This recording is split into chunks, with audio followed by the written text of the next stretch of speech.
This is Archmage for Mithical Entertainment. I'm here with Andy. Tell me a little bit about Verdant Skies. Sure. Verdant Skies is a life simulation game, so I put it in the same genre as Stardew Valley or Harvest Moon. The story is that you land on an empty planet, and it's your job to colonize it. So you bring in other people to join you. There's 12 characters you can unlock, and each one of them is someone that you can date and marry. There's no restrictions on your gender. The game doesn't ask, it doesn't care, so you can date anyone. Beyond that, it's got the things that you'd kind of expect from the genre.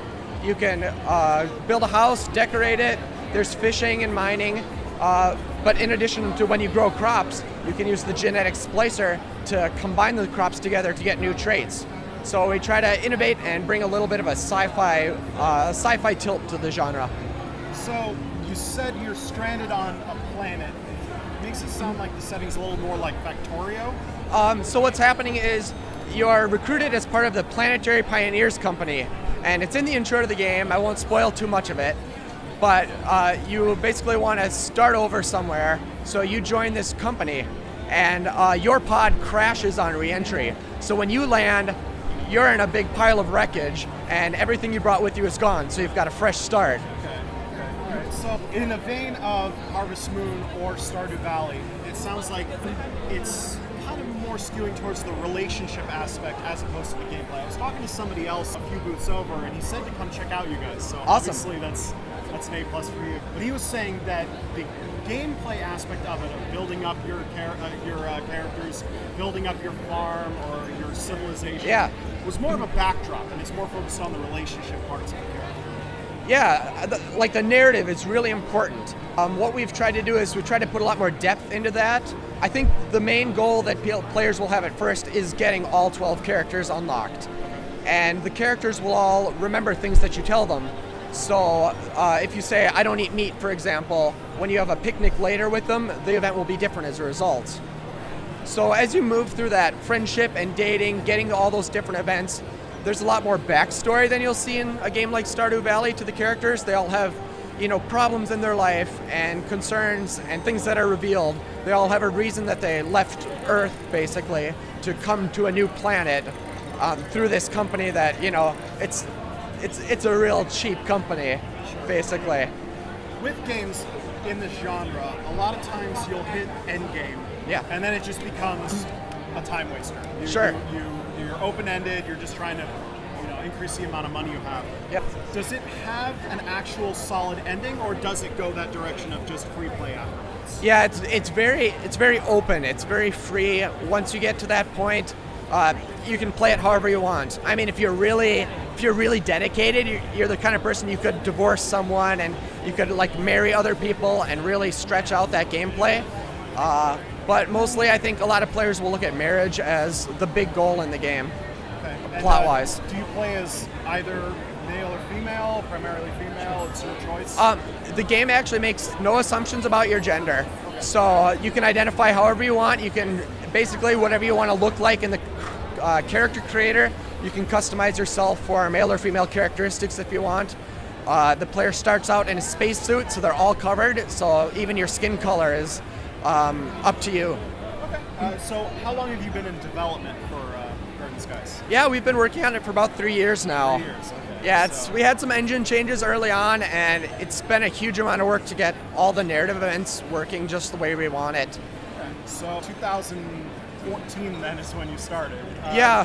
What's maybe something that, a concept or idea that did not exist at the beginning of the game that maybe surprised you is in the final cut of the game? We added animals really recently because people just they had to have animals, and they're just so adorable with the hand-drawn art style that we couldn't skip them.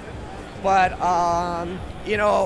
insect matching game, people really love fishing. The fishing mini game so much that we wanted to add more of the gathering and collection into mini games. So insect collecting is like a memory matching game. The in-game explanation is that you have to have 2 identical insects in a jar, otherwise they'll get sad and die.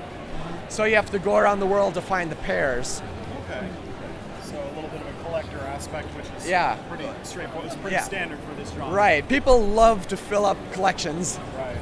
So one thing that's also striking about your game that kind of sets it apart from everybody else is your visual style. Yeah. It's very defined as far as this genre is. Because most of the time you just see pixelated, little chibified characters.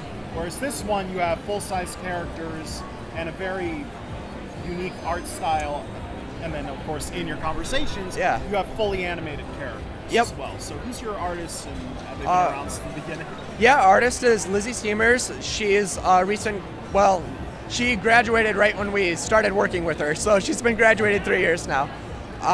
But we worked with her, and she's done a fantastic job.